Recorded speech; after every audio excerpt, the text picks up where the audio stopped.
going on, people? Welcome to United View and welcome to a Tactical View show, bro, where we've won a game. We've won a game. We've won a game, albeit it's very interesting. I don't know how much tactics were actually involved versus heart, passion and desire, but we are doing a Tactical View against Liverpool. We're breaking down how we won that game tactically because what a night. My voice is still only just coming back now. But Cam, over to you, because this was a game where there was so much pressure on it. We both couldn't see how we could win it. You guys at home, actually, I don't want to speak for everyone because some people were saying, listen, I believe, WJ Barrett was saying that, and there's a few people believing, can't speak for everyone, but a lot of us were down on this game. Yeah.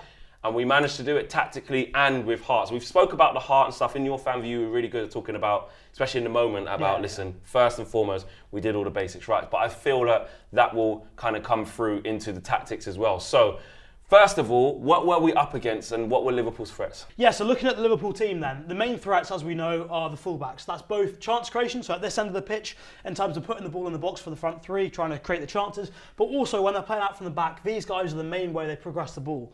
So they don't really play too much to the middle. Obviously, this midfield's not the greatest. They're missing a few big players in there, Thiago, Naby Keita. So a lot of that progression comes through the fullbacks, and that'll be really important later for the way that United set up to press and stop them being able to bring the ball out from the back. Beyond that then, the other important thing is the role of Roberto Firmino here. So obviously he likes to drop deep and he creates an extra number in the midfield area, and that can create an overload which can be difficult to deal with at times. The fullbacks definitely is something that Liverpool are always on. You know, this guy here, we're talking about him defensively in a little bit, but what we do know is that he loves to be up here or up here when Liverpool have the ball.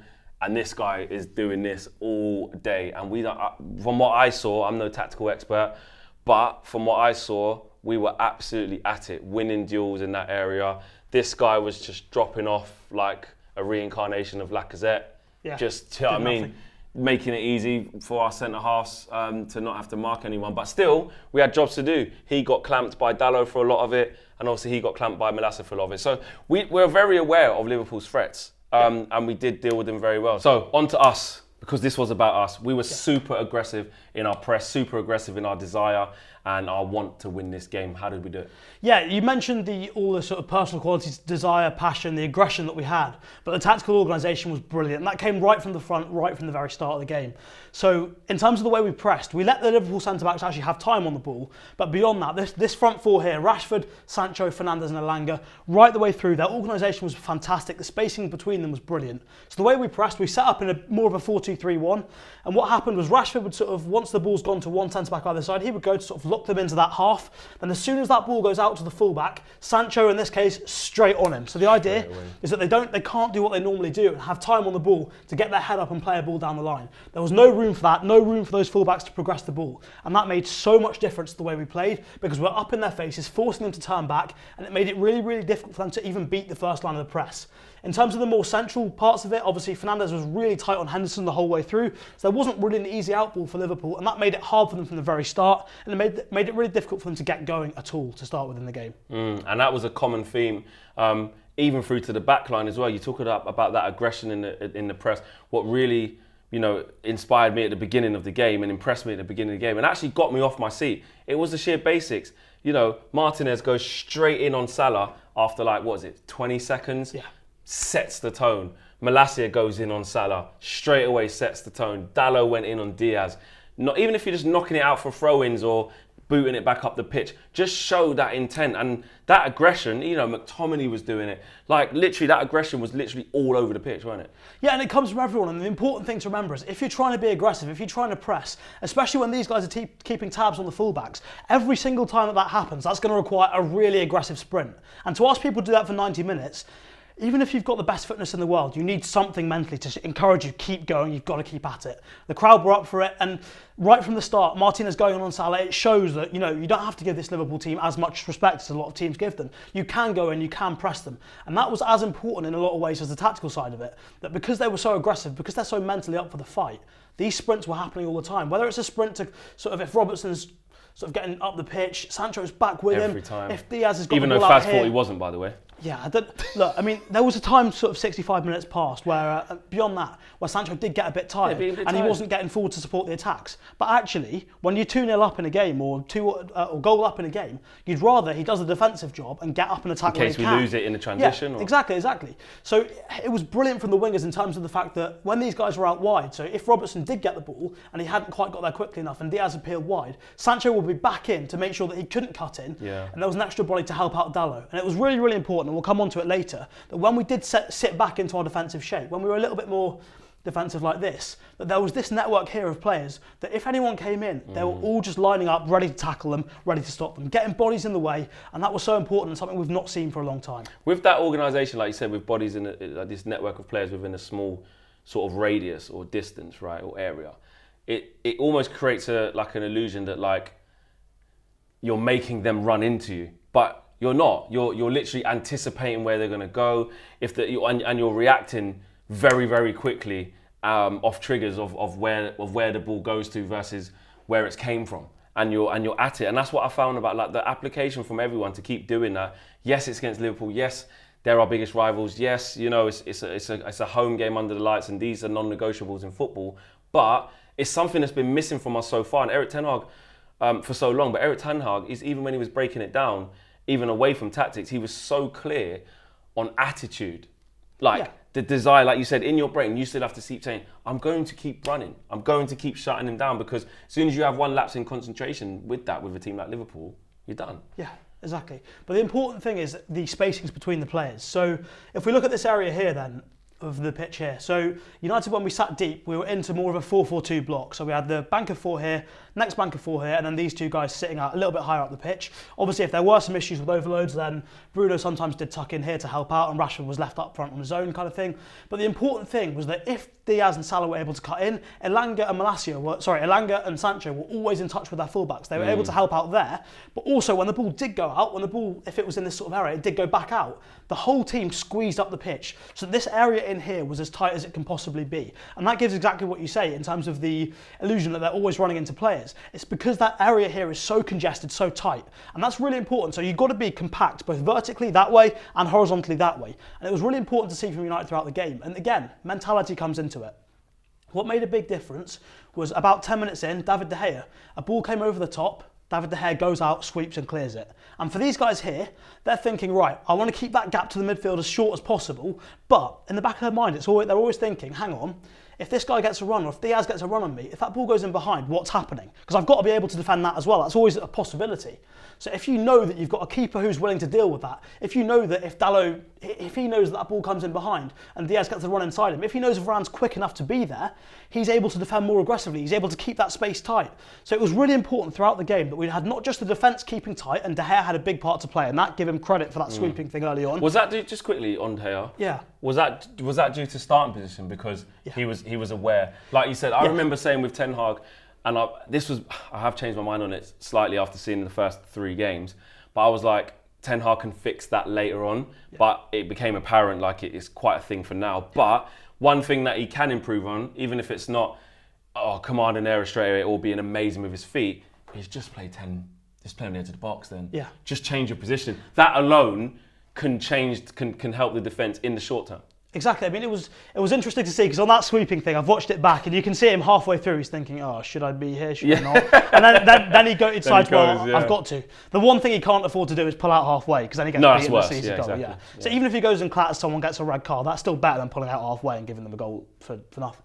But anyway, so De Gea doing that mentally is massive for everyone else. And what you've got, when you've got a defence that are trying to hold as high a line as possible, be as aggressive as possible, then you've got the bank of 4 in front of them that are coming back and supporting them. McTominay and Eriksen, really tight. This space here was so well managed throughout the game. Sancho and Elanga also really willing to help out. If the ball's on this side, then Elanga would tuck in. We were really narrow, which was fantastic. So it was really tough for Liverpool to play through the middle. And again, look, if they've got Thiago, if they've got Naby Keita, possibly it's a different game. They can get the ball in those areas. But with these guys in midfield, it wasn't going to happen. So it was really important that we managed the space well. And that was the foundation really for the fantastic defensive performance that we saw. And also, in contrast to how many goals have we had? You know, even the goals against Brentford. I know 2 of them were huge mistakes, and one was a set piece. But the one where Ivan Toney's out in this channel here, and Maguire's left 1-on-1, one clearance, And just other goals, like even against Brighton, where we're running back towards our own goal, people wrong side of the ball. Like how many times did we see sort of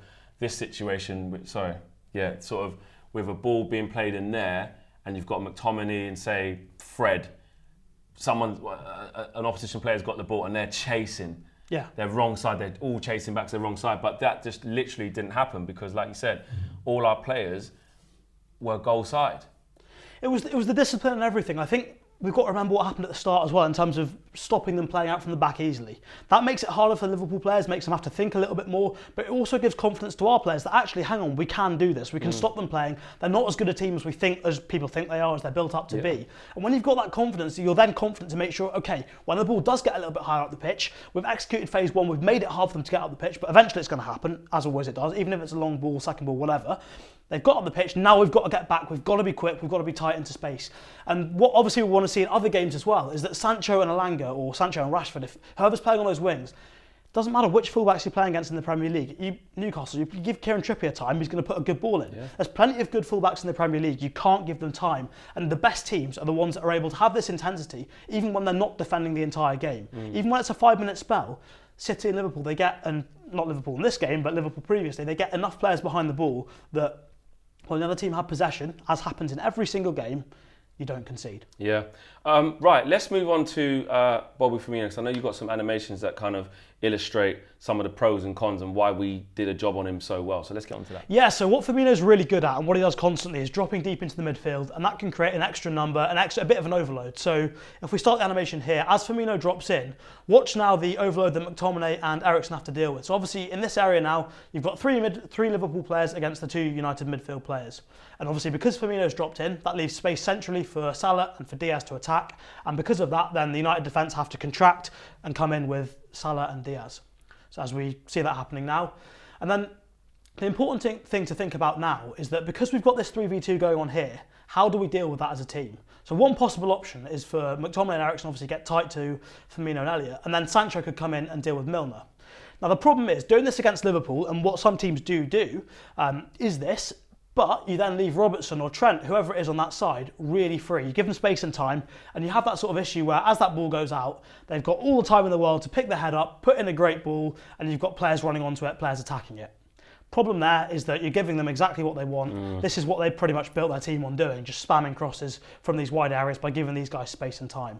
So we cannot afford to be doing that. And that happens a lot when you do play Liverpool. But that isn't what we did though, is it, Cam? Because we've got another situation and a setup. So what we did instead was, in this sort of situation when Firmino dropped in to create that overload, what we had was Martinez or Varane, one of them had the licence to go and be really aggressive on one of these 3 players. So if Eriksen was there on Firmino, for example, Martinez would be really aggressive on Harvey Elliott. And what that does obviously leave is this massive gap here. So because that massive gap's there, Salah is naturally going to attack that. Diaz will come in centrally as well. So it's really important at that point that United defenders are really alive to that situation. They compress as early as possible. But if they do that, they're still a 3v2. They've got 3 United defenders versus 2 Liverpool attackers. So there's no reason to panic. The issue then is that the wide channels are free. So it's really important in that situation that Sancho and Elanga are alive to it. They're connected to their fullbacks so that either side there's this relationship going on the entire time, so that they know if the fullbacks get pulled in too far, Elanga and Sancho can come back and sort of form back 4, but also there's the ability that they're close enough to these Liverpool fullbacks so that we're able to match the overload in the middle, but also we're not giving the fullbacks time. Exactly. Because I saw that loads of times in terms of, like you said, what's that, sometimes when you do a lot of coaching, sometimes you get young kids to kind of hold hands and they move about, and you say, right, you can't go further than this distance. Yeah. It was almost like, I know that's a bit exaggerated in this case, but basically what you're saying is the relationships and the distances between fullback and winger is almost like that daisy chain where you can't go further than this. Let's stay in close proximity, because if, like you said, if one of these come out, you need to be close enough to get out to him, and if one of these come in, you need to come in and help me. And that's what I literally saw us doing that the whole game. Yeah, exactly. Look, one of the reasons you pay such a premium for a lot of the players that you get at big clubs is that defensively you want to be able to trust that you can leave them 1v1. Yes. And so compared to the first 2 games of the season, where a lot of the time players were dealing with overloads, especially that Brighton game when in midfield it was 4v1, 4v2 at times. In this game, there's a lot more. It's obviously Liverpool play a 4-3-3. It's a lot more sort of conventional. It's a lot more what you'd expect, and it means that there are a lot more 1v1 matchups. So what we saw, obviously, Malacia did a really good job on Salah, Dalot did a great job on Diaz, but then you've got the spare man still with Varane, and that allows you to have Martinez pushing up into the midfield. Yeah. So because the shape was a bit more conventional, we were able to be more aggressive, we were able to trust players 1v1, and that's why also we're able to have these 1v1 duels between Sancho and Robertson and between Elanga and Trent, or in the second half, Rashford and Trent. So it was really important that because we could be more 1v1 in the middle, we trusted Dalot, we trusted Varane, trusted Malacia, trusted Martinez. That allows us to keep these guys in line with the Liverpool fullbacks, in line and able to stop them getting those balls in, stop them having space and time, and pretty much that nullified their entire game plan. So these guys are all well marked in the middle, so there's no numerical overload, and their fullbacks, which is their main source of chance creation, is now gone. Yeah, we literally stopped their main weapons, and actually I feel that, this guy, Firmino, coming in here actually massively helped. If he was a different type of striker, well, like we've seen with Welbeck, or you see with Mbeumo, like we're going to see with Che Adams coming up, Che Adams is not going to be doing this. What he's going to be doing is what Danny Welbeck did, and he's going to be doing that, and he's going to be doing that. Now that's where the mobility aspect also comes into it, because Ten Hag already spoke about it for this type of game, and this is why we needed to do it. But what the Southampton game gives us is a completely different type of opposition in terms of they're going to look for runs in behind, but now you've got the mobility of not just Malacia, but Varane, and where has he gone? And Martinez is obviously out there at the moment. You've got the mobility of them covering those runs instead of Harry Maguire, who Martinez might look over his shoulder and think, I'm not so sure that he's going to be okay in one-on-one or along the ground against Che Adams. Or if it was the other way around and Varane was playing with Maguire, he kind of looks, and I'm not just trying to pick up Maguire, I'm just trying to highlight the importance of having, like you said there, which is spot on, having centre-backs or defenders that they look at each other, and I can look at you and I know Cam's got him, he ain't going to get past. Yeah. Or I trust Cam to get back goal side and hold him up till I get there. Not, shit, Cam's going to get roasted, I'm going to have to leave this situation here and go and hold him up. Do you know what I mean? And I feel like that was a big key to that game. And in a different way with different tests, it's going to be a key going forward as well. Yeah, and I think one of the really important things, and this is where the psychological element comes on top of the tactical element, where it all starts to build together to create the overall scene as a team, is that in this sort of area, right, you need to keep this area as small as possible so these guys have as little space as possible to play through. Because obviously, if you can compress it as much as possible, it's hard to find passes through the lines. Yeah. It's hard to play through. It's how teams play against us. Yeah, exactly. But in order to do that, you need everything to be right from a psychological point of view. Because if these guys are dropping off, this space gets bigger and bigger. It's easier to find the ball into these areas. And if these guys aren't back, then obviously there's easy passes in. So it makes things a little bit easier for opposition players. So to get this right, you need absolute full confidence in every single player, and they need to be confident in each other. And it's really important as well that if a ball, let's say Robertson plays a ball out here, gets the ball into there, and Diaz does beat the first man, these guys have got to be confident enough in each other and read each other well enough to be predictable, so that if Varane thinks, hang on, Dalot's going to get beat here, he's already realising and he's already reacted, he's already in there. How many times did that happen? Already in there. That happened loads. It was so important because the guys were so alive to it. They knew exactly what was coming. They sort of, it's almost like they'd seen things before. Obviously they've watched plenty of clips of Liverpool, so they knew what was going to be coming, but they made sure they covered each other really well. So you've got to be mentally so sharp to be alive to those situations, but also you need supreme confidence in each other to hold that line and these guys to hold this line. So important. That's where everything stacks on top of each other. So you've got the physical attributes, obviously, to help you hold this line. Obviously, psychological attributes of trusting each other, trusting yourself, 1v1. So Martinez or Malacia on Salah and Dalot on Luis Diaz. You've got to be able to trust each other there. Then also you've got the work rate attitude, work rate aspect of everyone getting back in, making sure you're covering that space really well. Everyone was buying into it. I was really, really impressed. That's what we've been doing without the ball. That's how we hurt Liverpool by taking away their weapons. But how did we use our weapons when we had the ball now? Yeah, so when we did turn the ball over, the main area we looked to exploit was this gap here between Trent Alexander-Arnold and Joe Gomez. So for all that's been said about Trent in recent days and recent times, we know he's not the most alive defensively, and he leaves a massive gap there between himself and between the centre-back. And that was a feature right throughout. That was the main gap that United tried to target. Sometimes he's not even there, he's there. Yeah. He ends up being all over the place. And the fact is, he is world-class on the ball. He's one of the best. He's as a playmaker. And look, I think as much can be said for watching games on TV, but in the stadium, in that moment when the ball gets, let's say, a corner this side, it gets cleared out and Trent's here, he's about to whip in the ball, he's got time. Yeah, you're just trouble. Praying. Yeah. You're praying that goes out for a goal kick or something, because he's so good that he can deliver that pass. But defensively, teams are targeting him all the time now because he switches off, he's hopeless. He's not interested defensively.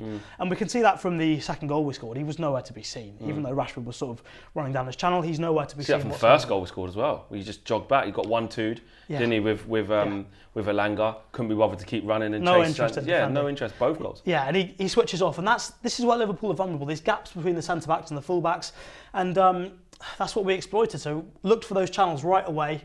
And it was normally a case of, in the first half, it was a lot of times where Rashford was sort of running from the inside out. Yeah. And what that left him was a little bit too wide in a lot of situations to actually get the shot off, get the final little bit of end product. Instead, though, in the second half, when Elanga went off and we had Martial on up top, what Rashford was able to do, because he was starting much wider, he was able to make those runs from outside to inside, which massively helped us. So he was able to run from these spaces into these sorts of spaces once Martial's dragged the defender. And that's exactly what we saw for the second goal. We've animated it here. And what's important to know straight away is that Trent's got the ball here, but notice, as the theme we've mentioned already, Rashford was really close to him. So he didn't have time to get his head up much. He had to play that ball really early. And as he plays that ball, it turns out it's a bit aimless. It ends up down Varane's throat rather than where he's aiming it. So again, Rashford pressing him is important. Henderson makes a mess of that. And Van Dijk wins that. Sorry, Martial beats Van Dijk. Can you just pause it just there, quick? Yeah.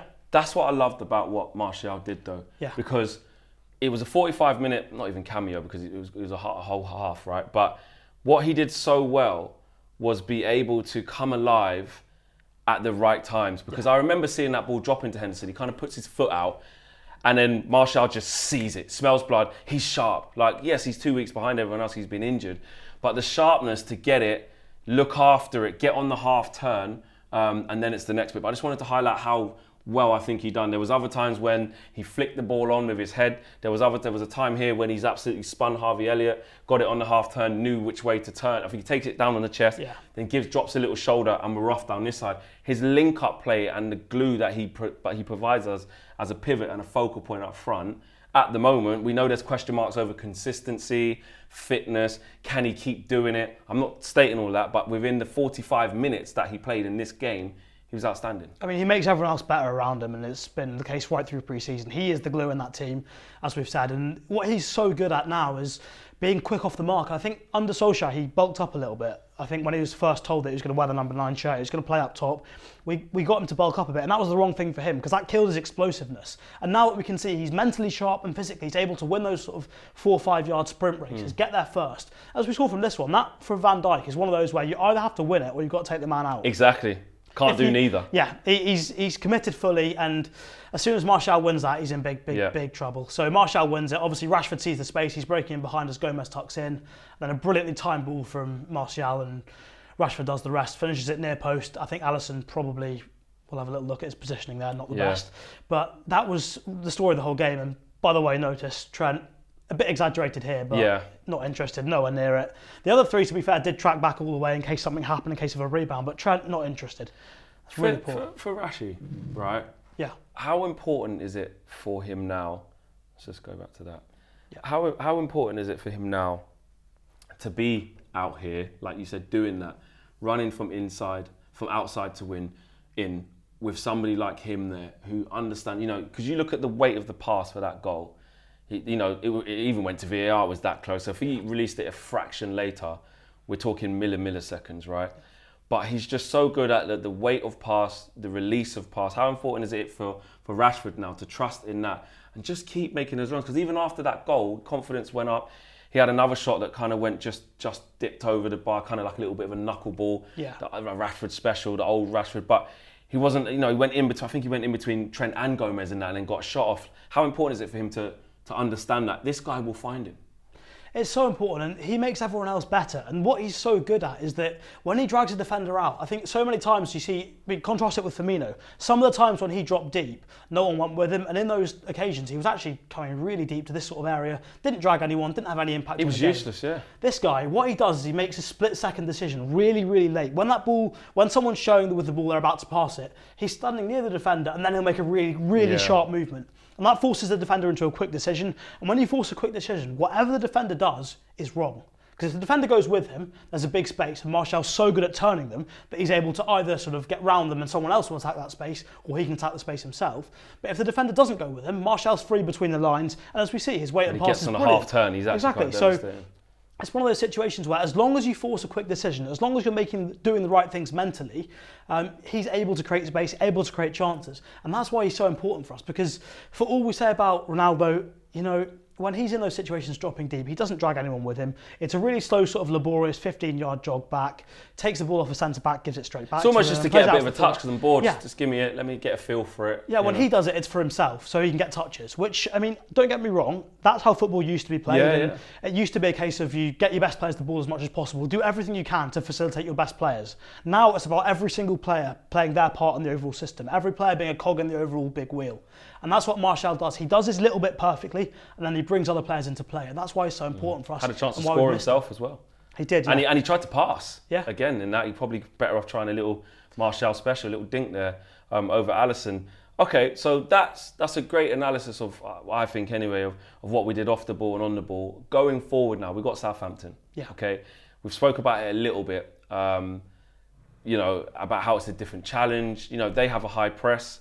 Yes, they're up and down. You don't know exactly what you're going to get, but what you do know what you're going to get up front is hard work, especially with Che Adams running about. What changes? I mean, there's probably a couple of obvious ones, but what changes would you go for, and how would you set us up against Southampton? Yeah, well, firstly, right away you mentioned the high press. Liverpool press high. It's one of their main offensive weapons, other than getting the fullbacks the ball. And you saw how we dealt with that in this game, rather than trying to play out from the back, which has gone terribly for us so far this season. Every time, pretty much, we're kicking it long, mainly into this left channel here. Obviously, again, targeting Trent, targeting Joe Gomez. But also, sometimes when we didn't kick it into that left channel, we went central, but we aimed for areas where we got McTominay and Bruno Fernandes around the ball, because they're good players in terms of dealing with second balls. So we either aim for the left channel, nice and wide, so if it does go a little bit too long, it goes out of play, no harm done, really. Or, if we're going central, get him around the ball, and Dallo or Malacia, whoever else, players that are good on second balls. And that's so important, because if you've got players that are good on second balls, can win it back and then play it out of that area, suddenly there's a world of space elsewhere. So I expect to do the same thing again. Obviously, instead of McTominay, we may see Casemiro, and hopefully we'll see sort of the same emphasis where we don't really play out from the back too much, because at the moment we're not really equipped to do that. Martial from the start. And 100%, yeah. And he's got to Rashford be back to the left, Elanga to the bench. Yeah, I think, you know what, it's a really tough one. I think given Rashford's performance, you've got to give him the benefit of the doubt. If he's confident, if he's aggressive, like he was Can't against put Rashford Trent, on the bench now. No, it's not for me. No. I know, like, some people are going to say, oh, one game flexion, you'll get... Yeah. He scored against Liverpool. I definitely We've wanted start him to score and kick-start his... And he's better on the left. We've definitely got to start him, but the key thing for Marcus Rashford is you cannot stop, you can't put your foot on the ball and start thinking. Do not do that. You cannot do that. You don't have the facilities for that. If he's going to do that, Garnacho's got to play because he's aggressive. But what Rashford needs to do is against Trent, he knows he's got his number. He knows he's beaten him so many times. And that's why he's so confident. He's taking it at him every time. Peters next. Yeah, do it as quick as you can every single time. Be aggressive. If you lose it and you're aggressive, it doesn't matter, because the team get up the pitch, everyone's on the front foot trying to come with you. There's a good chance you'll win it back in the counter press. But if he starts doing, if he can do that, if he can keep his aggression, he's got to play. I 100% agree with you, because I was talking to Darren the other day. Yes. And you was there. Yeah.